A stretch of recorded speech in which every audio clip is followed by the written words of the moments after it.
Te manu titi, te take manu kai e. Mo te re titi, whitia te ara ki wa e. Tēnā koutou katoa. Tēnei te mihi kia koutou, me koe hoki kataraina, me ngā whānau, me ngā iwi katoa, tēnā koutou katoa. Ko Waiau, ko Trish taku ingoa no Ngāti Kahu me Te Raroa me ngā puhi hoki, engari, taku hoa rangatira, Jeff Young, no Naitahu, which gives me the right to go to the Titi Islands. So. Engari, tōna whaia tūpuna o taku hoa rangatira e tūnei ki te whare te rauaroha tahu pōtiki ki te rauaroha marae ki Motupohue. Taku noho kainga ki Motupohue, te taonga, te wāhi taonga tāhua. Engari e tūnei ki beside Tracey, me te kōrero, me te tautoko, te kaupapa, te Poha Oranga. Kia ora whānau, ko Tracey Wright-Tāwha taku ingoa. Just want to shout out also to our other whanaunga in the whare. A big shout out to O'Dowd and Philomena from Waihopaurunaka, kia ora. Both Trish and I run health and social services that are runaka or papatipu runanga mandated, if you like.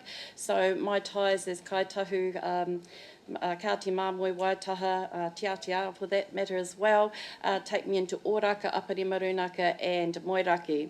And so it's with the backing and mandate of our whānau that we're here, and my colleague Trish hails, as she said, from the Deep Bluff and is backed by Awarua Runanga. So it really is a whānau show. So here we are with Te Poha Oranga. Trish and I spent many, many years, even as going back like 6 or 8 years ago, talking about how we could do what we do better.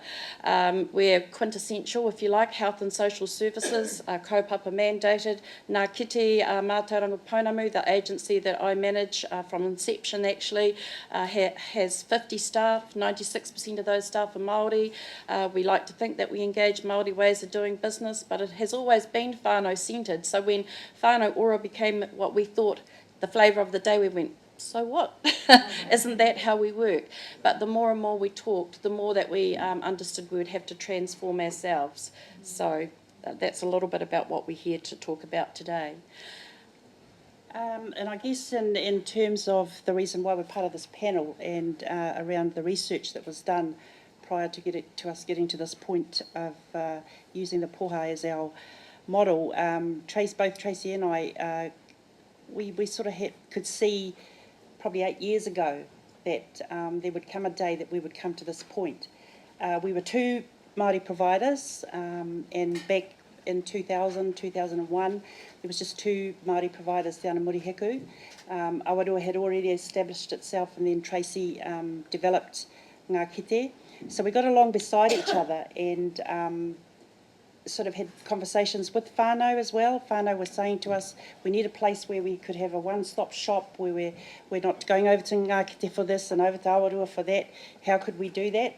We had discussions around that. We had a little bit of issue with our governance boards, and we've talked about that in the last couple of days about being hapu protective and iwi protective. So we went through that sort of stuff too. We're still working through that, but we listened to what our whānau had said back then, and it's kind of worked for us. We've along the way specialised our services, if you like, so that we're not competing for the same dollars.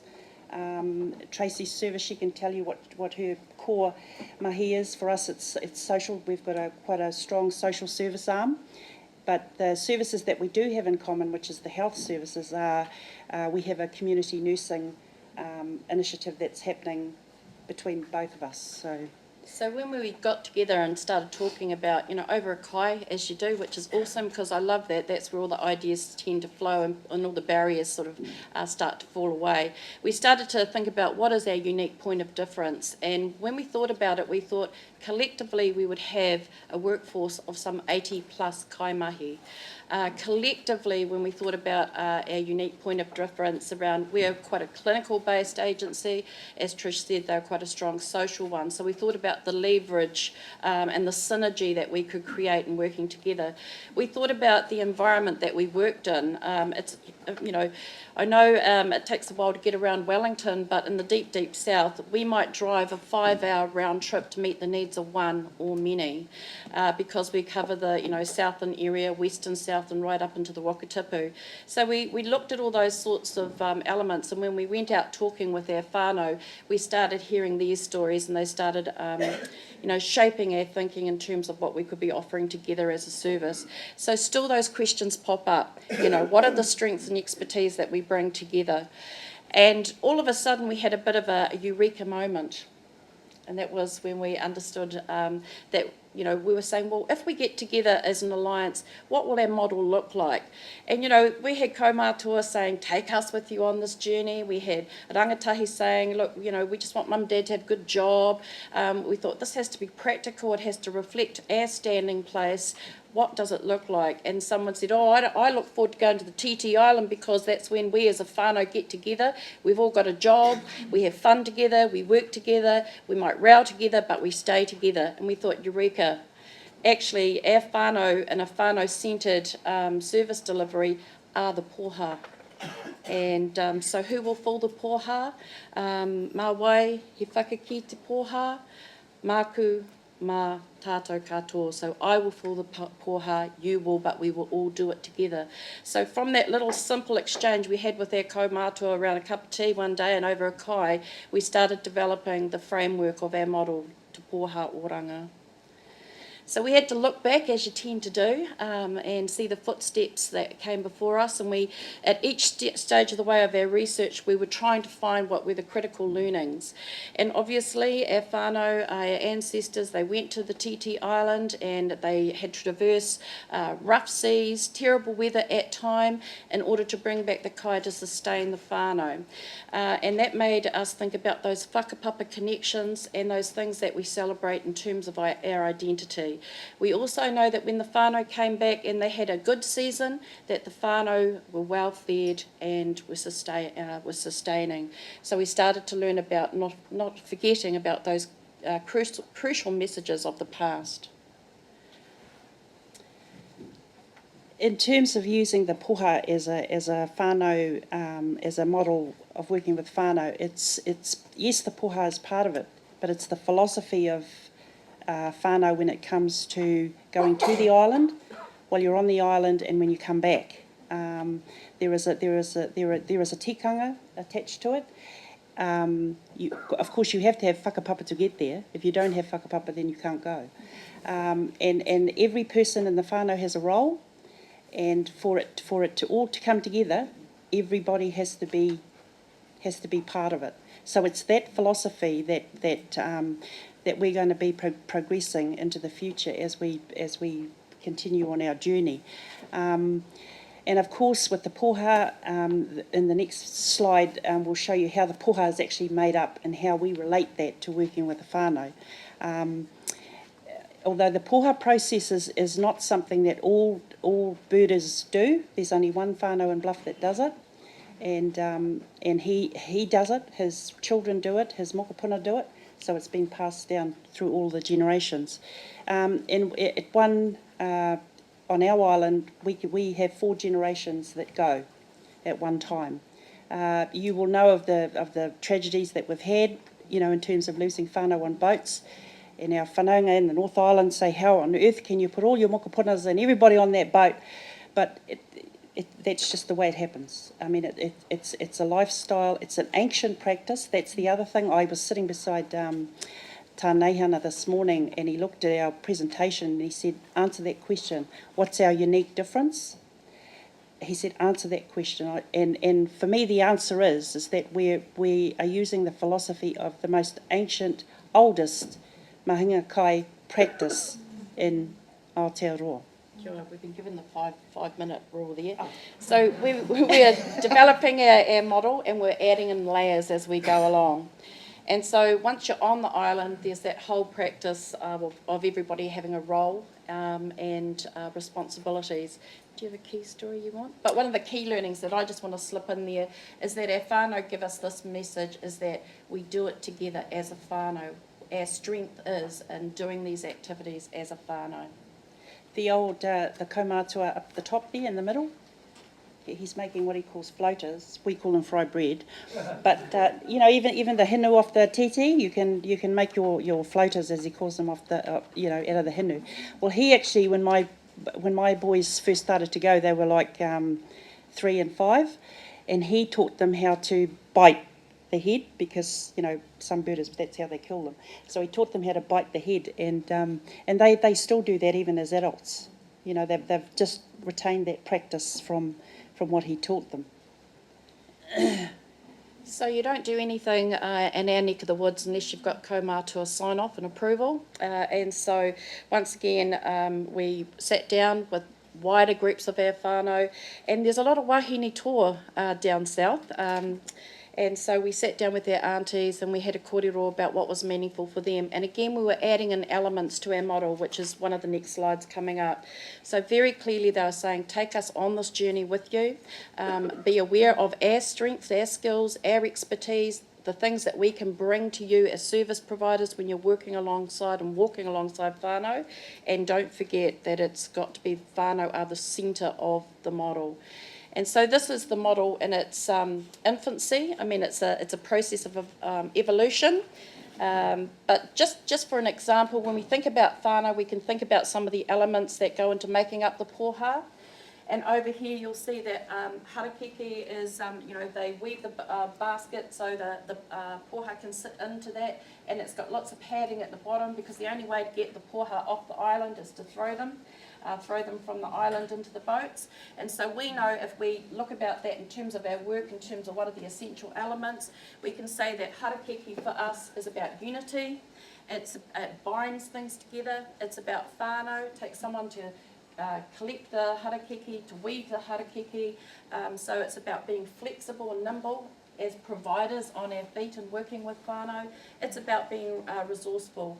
And one of the elements that our whānau said in giving us approval to use this ancestral model, if you like, is that aroha must be at the forefront of everything. And so it's, you know, just one small element and a whole range of elements that we can look at that whānau can feel resourceful about in terms of strengths, you know, strengthening whānau. We had I had a short conversation with Paraire Huata before I came up here. He said, "What are you doing?" So I told him, and I talked about our model. He was just so excited about it. He said, "Actually, I'm stuck for words, Trish, that you're going to use that ancient practice as part of your Whānau Ora delivery." And he said, and one of the things he said, well, you know, when the poha's full, you know, if we're putting the whānau in the centre of the poha, if the poha is full, you know, we all know what comes out of that. But when it's empty, we all know about it. So the next slide is sort of like the transformational change that our agencies, our respective agencies want to do. So in the middle is the poha, or the whānau, and what we want to do is create a linked up service where there's no wrong point of entry. It's seamless service delivery. So Trish and I are looking to relocate our services into one whare together. We're looking at integrated IT systems. We're looking at integrating our hubs. We're looking at internal training, you know, and this is like over 100 people this will represent. So we're making it easy for our whānau who perhaps in the past have said, oh, will I go to Ngāketi, or am I loyal to Awarua? And what we're saying after all that tino rangatiratanga over here and tino rangatiratanga over here is saying, actually it's not about us.